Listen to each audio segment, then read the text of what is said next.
Hello, hello. Welcome back to the Awakening Her podcast. How are you doing today, my friend? My name is Talia Joy. Hello, hello. As I am recording on this day, it has started snowing. And although I'm in Canada, we don't get snow every year where I am. I'm on the very, very west coast on Vancouver Island. We actually have palm trees more than we have snow. So it doesn't come every year, but when it does, it's really special. We basically woke up to everything covered in white. The kids have just been loving it, walking outside in the morning. It's all that deafening noise, or not noise, but how snow absorbs the noise. So it almost gets really quiet and it's like crunchy under your feet. And it's pretty magical. So right now I'm looking out at snow and trees that are dusted in snow and everything's white and it's pretty beautiful. So that's a little bit about my moment. I felt compelled to share. How are you? Are you hydrated? Are you well slept? I really do hope that you're doing well. And no matter how you're feeling today, whether it's a heavy day, a good day, a snowy day, a sunny day, I take you as you are. Welcome to this safe space. Big breath in. Welcome. I'm excited you're here today. So we are diving into a topic that might shift or expand or add to the way that you see manifestation, the way that you see yourself, and especially when we feel like we cannot manifest something for the life of us that we really, really want. Desire is often not the issue. We want it. And a lot of us, as we go through the healing journey, we can even start to go I'm worthy of that. And, I can step into this. But when it's almost like an invisible thread seems to hold you back, this is probably what's going on. This is what was going on for me. So we're talking about the nervous system and its interaction with manifestation. And when I say manifestation, I just mean self-growth, moving forward, achieving the things you want to achieve, having visions of I'd love to do this and then being able to do it, personal transformation, it's all of that. So how does, moving forward basically interact with our nervous system? That's what we're talking about. So I want to say, first of all, I'm not an expert when it comes to the nervous system. In the last couple years, I have worked with a few beautiful, highly educated souls in this and learned so much. I've read books, I've done trainings and things like that to learn about it for myself and really noticed how it has impacted my ability to be resilient, to move forward or not. I can now, pinpoint and detect and be able to feel into my body on a whole new level.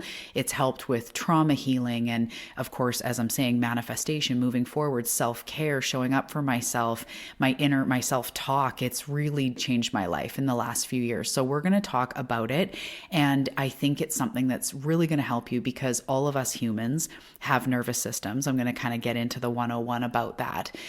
And we've all been through stuff. We've all been through trauma. We all have, pressure in our lives and things that go on in states of stress and all this. So we all have obviously a nervous system that we're dealing with. And sometimes we're in stress and sometimes we're in relaxation. And, we all can really relate to that. So I'm going to share again how it interacts with actually being able to manifest and to be able to complete the manifestation, have it actually land. Because that's something I didn't understand is that I have to know how to hold that energetic capacity of what I'm creating for it to be able to be created. We'll get all into it. So if you feel like you've been doing everything that you can and you've been, trying to meditate or trying to work through things, journal, intend, and you've even been creating some stuff, but you feel like there's that invisible veil almost holding you back, this is probably what's going on and I can't wait to help you with it. This is also important because as we move forward on our path, it's really about the daily, energy, the integration, the devotion, the daily practice. As we become deeper into the work, we recognize that more and more. It's not just one weekend that changes your life or one plant medicine thing that takes away all your stuff. It's really a true integration over time, which is what we do on the path. On the path also, actually, we have a nervous system where we go deeper into the how we actually heal our nervous system and work with it. So if you want to take this further, it's my only private community. You can check the link below. But it's truly about the integration, which is why the nervous system all of a sudden becomes really important as you go through your manifestation and healing journey. At first, we kind of go, we address the bigger things or we see the bigger things. But over time, we realize that It's not just healing our mom issues or that one thing that happened or those multiple things that happened. It's actually about creating safety and security and that sense of love and self-compassion and all of that now, right? Healing isn't just something that happens outside of ourselves. It becomes integrated into the now. And that's my spiritual way of almost like the correlation of the nervous system, finding safety and security and finding that more expansive energy within you to be able to hold what you desire, to be able to be more resilient. Energetically, I would say like you need that. That's the way I would see it or perceive it, is like we have to hold this steady vibration. When you bring all the vibration talk into the 3D, it becomes the nervous system. And that's the part that just blew my mind a few years ago, where I was like, holy crap, this is the physical component to the energy I see. And so anyway, I'm so excited you're here. With that, grab your coconut water, grab your golden turmeric latte, love those, or maybe a hibiscus tea today, and let's dive into the episode. Hey, beautiful soul. Welcome to the Awakening Her podcast. I am so grateful that you've been led here, and I'm so excited for you that you're answering the call to manifest more magic in your life. My name is Talia Joy, and I am committed to showing you exactly how to manifest more excitement, ease, success, abundance, confidence, love, and anything else you've been craving. So if you're ready to go on a magical journey of spiritual and self-growth to manifest the life you're meant for, we are now besties. Let's dive in.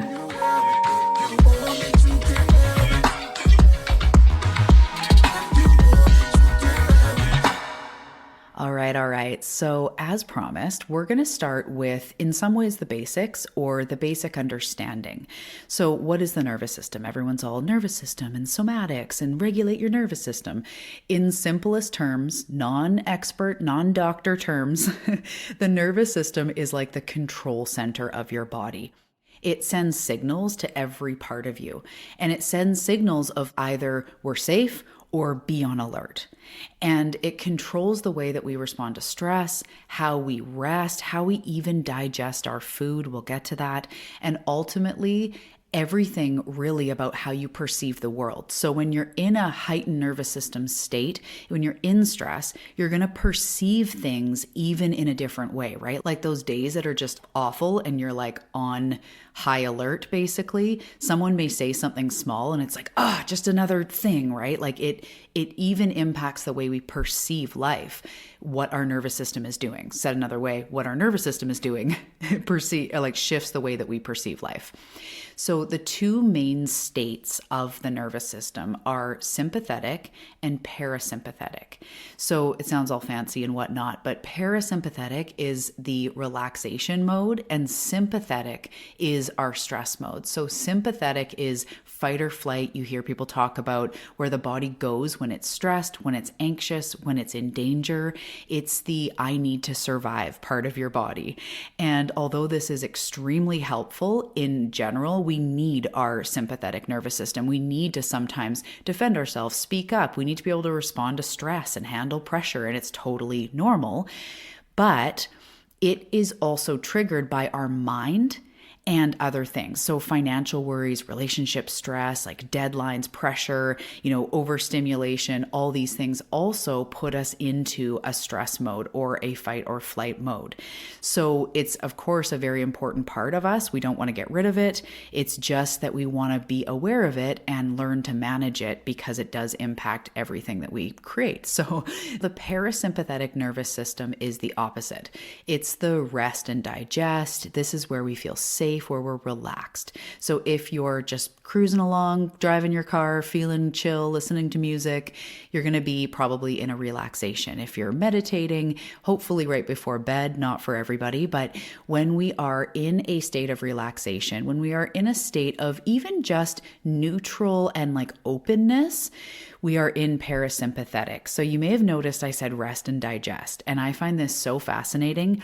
When we are in a state of stress, our food doesn't even digest properly. And I remember this from my nutrition training, that we don't even absorb the minerals and nutrients that, like, to the full capacity. I'm not saying we don't absorb any, but not even close to the full capacity, as if we're eating with a relaxed state. So like, I just find that so interesting. So when your body is relaxed, you are more open. You are more, what they say, in flow. So nervous system speak, this is parasympathetic. This is where we want to be more often when we are manifesting and being creative and thinking of ideas and believing in ourselves and taking action. And all of this is, we're always going to dip in and out of fight or flight and then into parasympathetic. It's just normal. Even when I'm taking big action in my life, I'm like half in stress and half in like, oh, this is exciting, right? Because it is. Expansion is stressful in some ways to the nervous system, but we just balance that with the parasympathetic, having tools to bring us back into relaxation so we're not up in stress all the time, right? So relaxation and parasympathetic is also where healing happens on a physical level and an emotional level. But let's talk physical.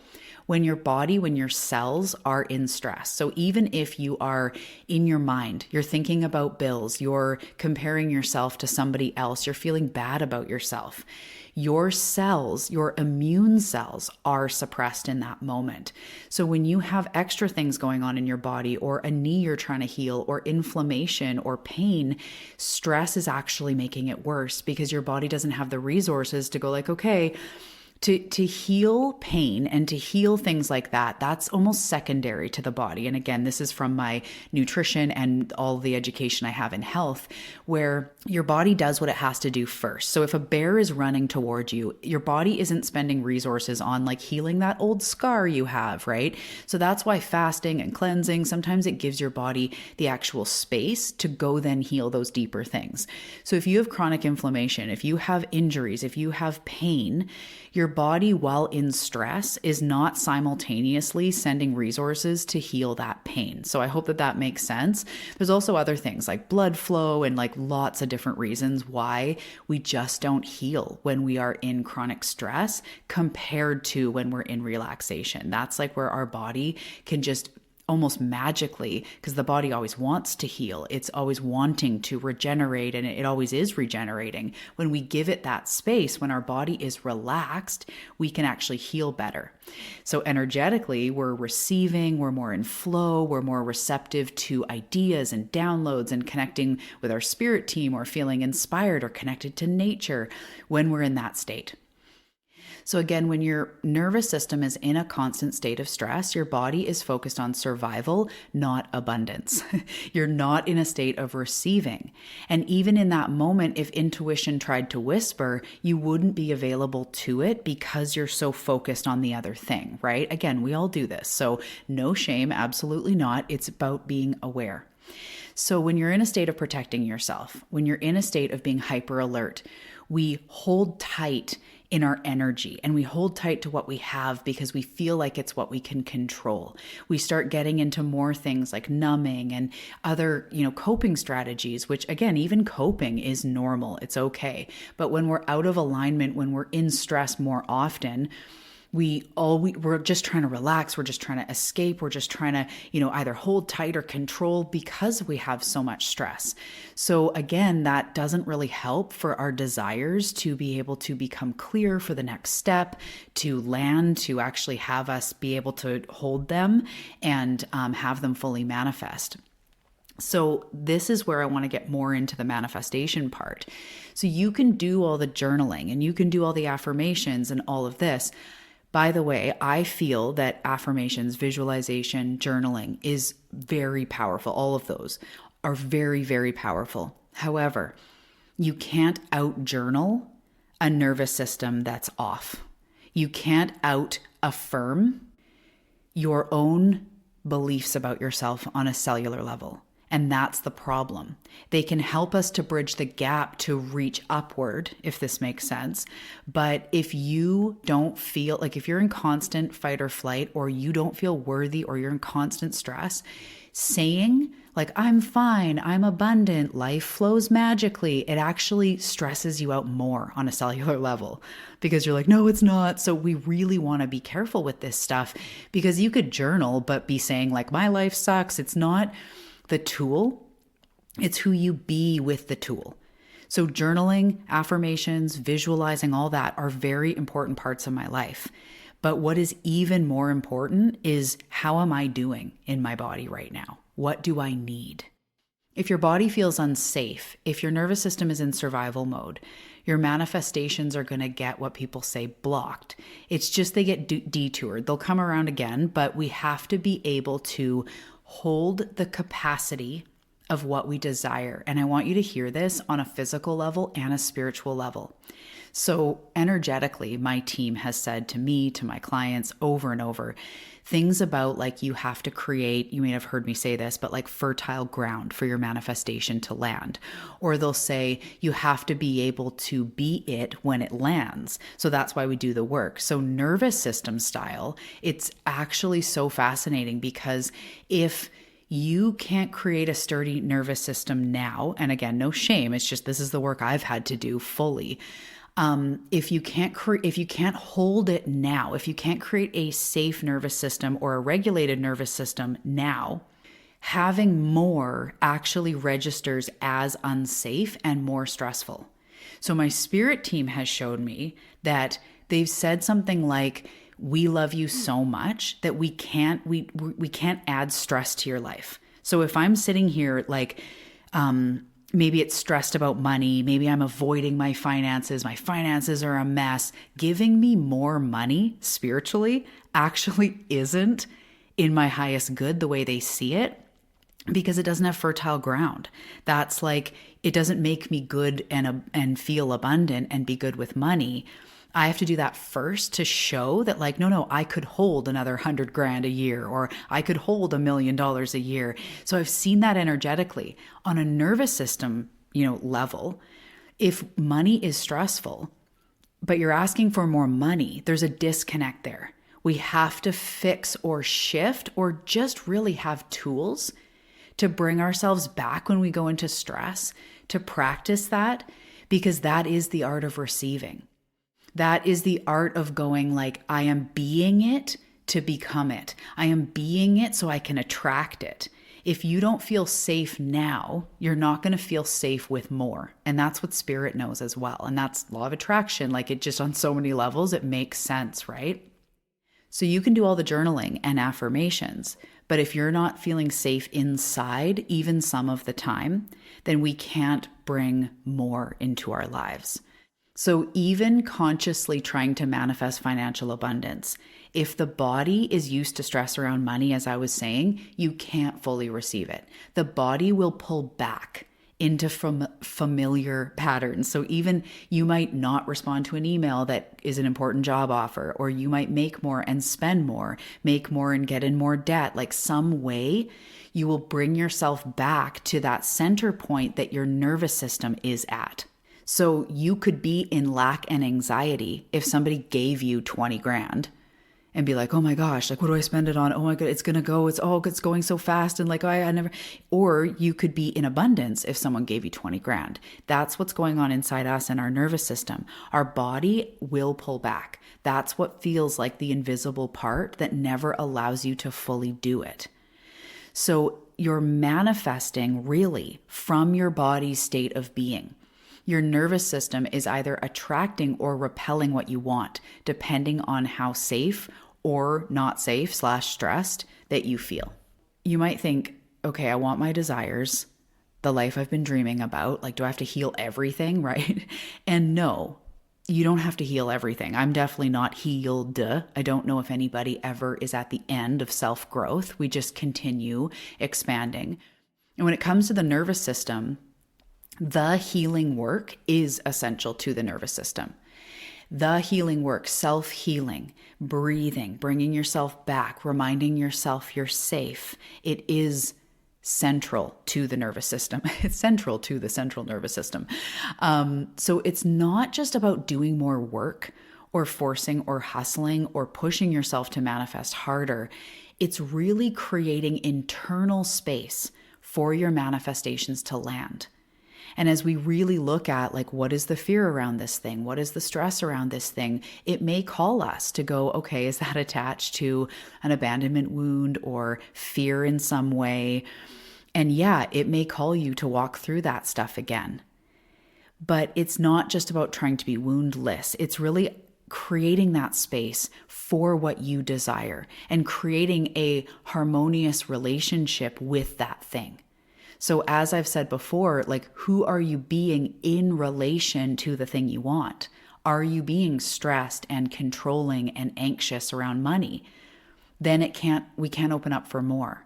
Are you stressed around love and relationships and this constant stress narrative? There's nothing wrong. It's not shame. It's nervous system, right? It's physical. So as you heal these things, you create safety in your body, which opens up your capacity to receive. It allows you to feel open to receiving your desires. And once you do that, quote unquote, manifestation becomes more effortless. You do raise your vibration. You do feel more safe more often. When you get thrown off, you can bring yourself back. And that's the key. The universe doesn't need you to force anything and definitely doesn't need you to be emotionless. We are a human. We will feel shame and grief and excitement and let down. We're going to feel it all. But we need to learn the tools to work with our body to bring ourselves back, to continue on our path, right? That's why I was saying at the beginning, it kind of is about the everyday stuff. And nervous system regulation and having those tools is exactly that. It's 11:11 at the recording time. I love this. So I'm going to offer a couple simple ways and kind of break down regulation a little bit more so that we can be less up and down, right? That's been so my path where it's like I'm overwhelmed and overstimulated, and then I'm like in joy and bliss and all the spirit clouds and like up in the cosmos, and then I'm like in stress and pain and human, right? Trying to like bridge that gap, trying to have it not swing so far to one side and so far to the other side. This has been key in all of that, which of course, when you're swaying, your results are swaying. So I'm like, woohoo, biggest month ever in income. And then like, oh my God, this huge bill, or like, woohoo, I feel so great in my body. And then like biggest trigger ever or whatever. That's so the nervous system, and me too. And that's why this has been so powerful. If you want more on the path, my friend, as I said, it's the private community.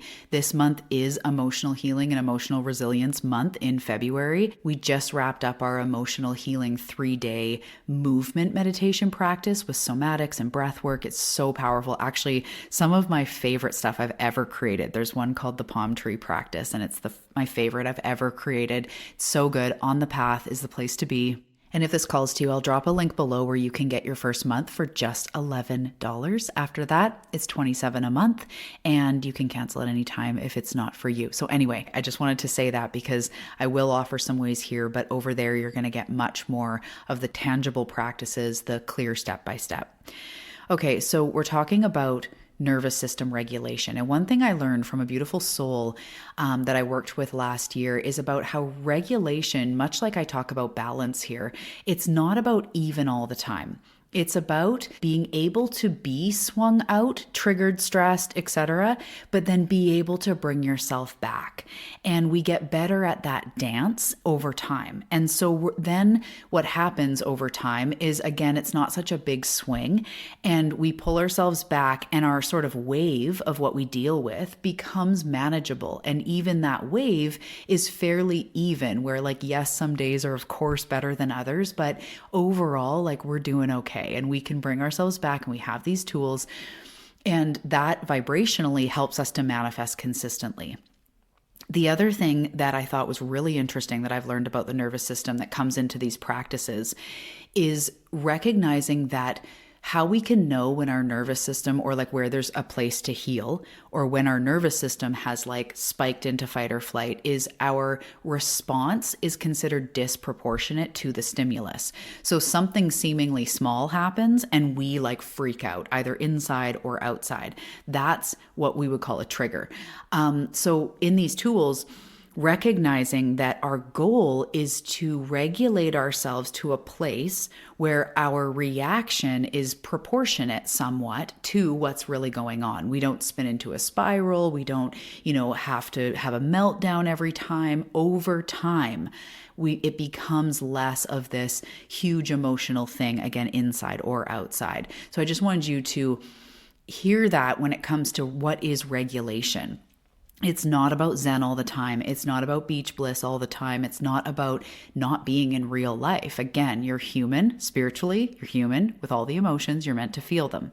Regulation is learning how to bring yourself back so that the big swing isn't as big. So one of the first ways that is free, it is the most powerful thing that you could possibly do to regulate, and just something that continues to be so healing.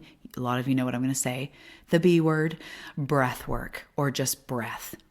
So deep, intentional breathing is one of the easiest ways. Do it with me as you're hearing me speak. It's the easiest way to shift from fight or flight into rest and digest. A slow, deep breath. And a lot of people need maybe a couple, but I want to share that this is the first and in some ways only way that your nervous system gets the immediate signal that we're good.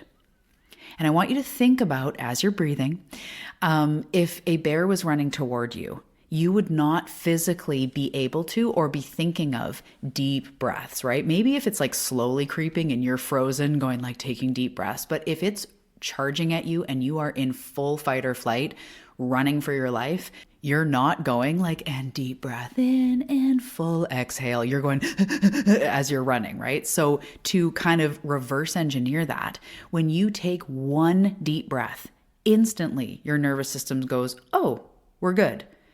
And I don't mean that one deep breath completely shifts your state. But what I'm saying is the second you take a deep breath, your brain gets the signal, hey, we're safe. And so if you continue to take a few deep breaths, it will completely change your state every single time because it's physical. It's like physiological. It just will, because you cannot be in full freak out mode and taking slow, deep breaths. That's why people say slow, is because, again, it's the opposite of stress. So doing this for just a few minutes, I love to go hand on heart, which comes into the next practice, but hand on heart, few deep breaths, you will start to feel your state shift. So the second thing, which hands on heart is one of these, somatic practices. If you hear people talk about these are essentially, again, not an expert here, but these are essentially, from what I understand, practices where you connect to your body and breath.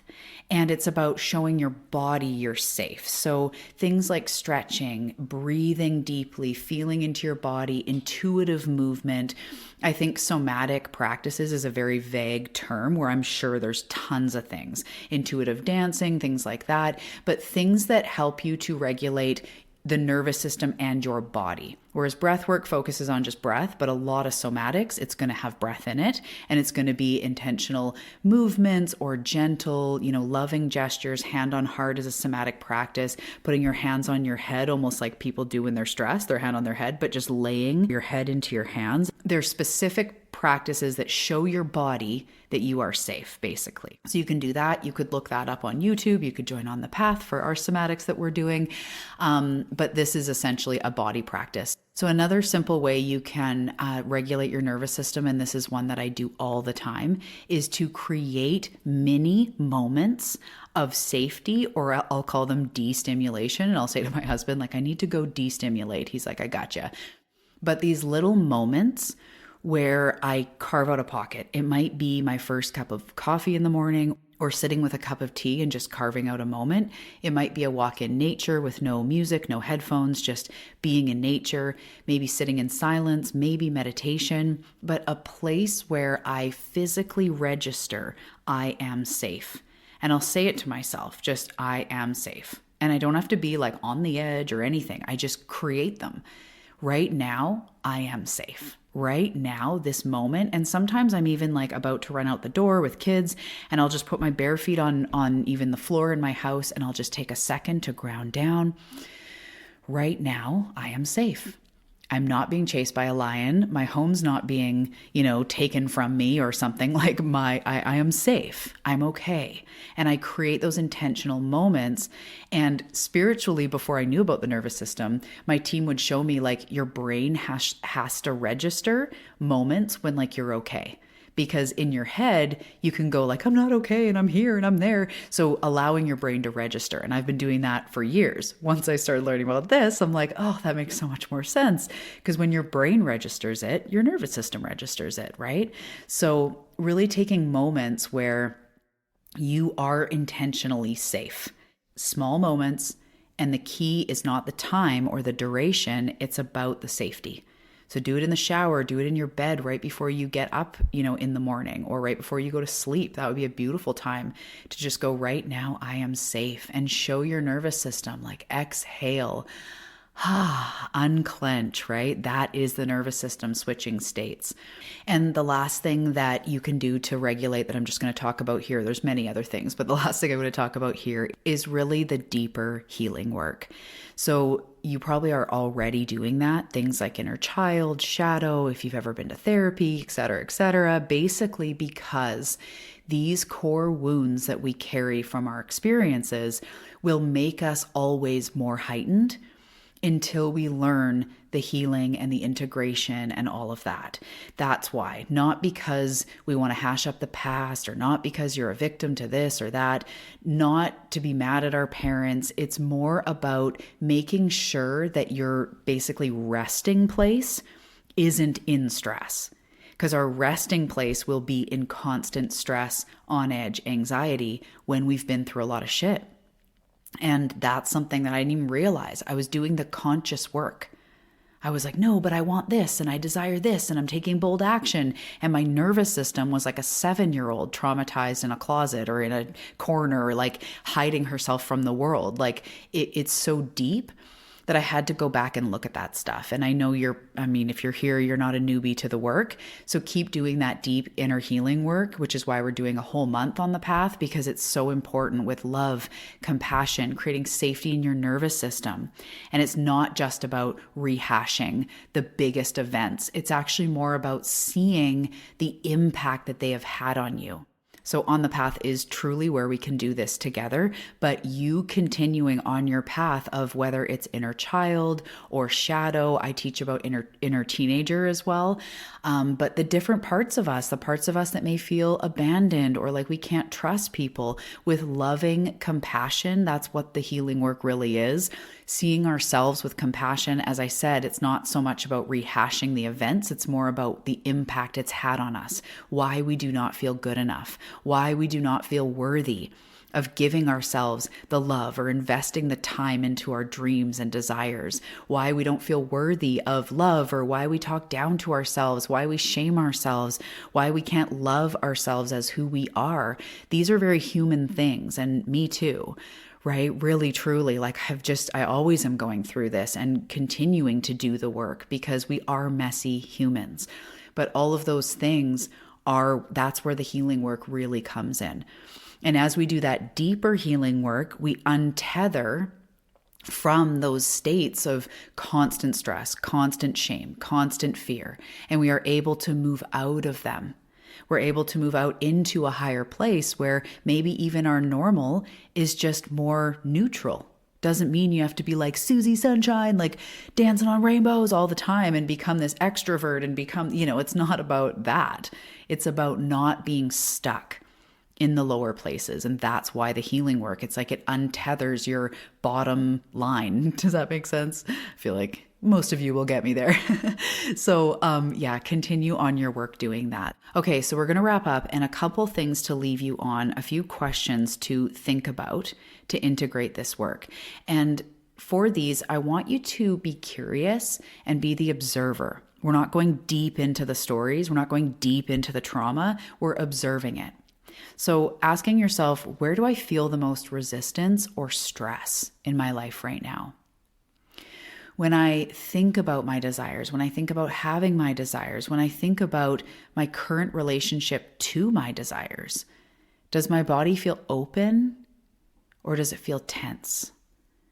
Does it feel excited and receptive, or does it feel uncertain and guarded or mad or in fear?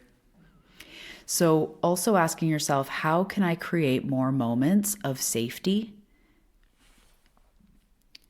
And also asking yourself, what makes me feel safe? Where are those times when I can say, right now, I'm good. Right now, I feel safe. Is it in the bath? Is it in nature? Is it meditating? Is it breathing? Is it going for a run? So think about these things to yourself, about where your happy places are, and make an intention to do more of those, to regulate, to give that gift to yourself. So thank you so much for joining me today. I really do hope that this resonated with you and helped you understand or expand or just jam out on the nervous system and manifestation. And remember, it's not about forcing anything, because if you don't believe on a body level that it's possible or that you're worthy of it or whatever, forcing it is actually more stressful. Going like, okay, by January 1st, I'm going to do this. That stresses us out on a body level, on a cellular level. So remembering it's not about forcing, like tomorrow I'll be stronger than I am today. It's about creating the space to receive them, creating the space of okayness in your body, in your nervous system now, to show that you can energetically hold what it is that you desire. And just not even about manifestation, just for your life. As we regulate, we feel less fear, we feel less anxiety. We don't swing so hard from depression to excitement to feeling anxious to, all over the place, which again is a journey I definitely know well. But this helps us to feel more even, to continue on our path, to be able to say, I want to show up for myself. I want to do yoga 3 times a week, and then do it because you love yourself, because you give yourself that steadiness to pull through. That is the nervous system. It's not about you being weak. It's not about willpower or motivation. It's about regulation. And the amazing thing is you don't have to heal all your stuff. Start with your breath. Start with some gentle somatics. Start by registering when you feel safe, when you feel okay. And even that is healing. So it doesn't need to take 1,000,000 hours. It doesn't need to be expensive, but this is where you will unlock your next level. So I really encourage you to continue on with that work, showing up for yourself daily, staying on your path, anchoring in, less swing and more just like trying to be more even, while knowing life will throw you off. And then we come back. We come back to our breath. We come back to our happy place, and we regulate. So if this episode resonated with you, I am going to ask for you to subscribe to the show, consider doing a review, pretty please. It helps the show so much, especially if you are someone that continues to come back. I would appreciate it so much. And share it with a like-minded bestie. If you've got someone that you want to talk about this stuff with, I would love if you shared it with them, because the more people that understand this, the more of us can take that power back into our own hands, can feel better, can do it with our like-minded posse. So share it if you feel the need. And if you want to go the next step with me, consider on the path. And I hope you have a really good day. I'll see you in the next episode.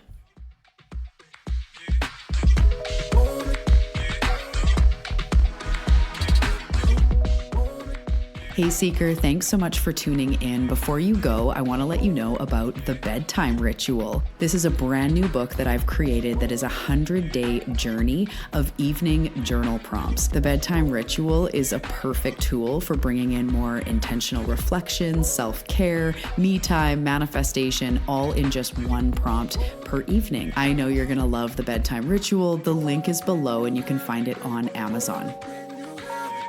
the world that you can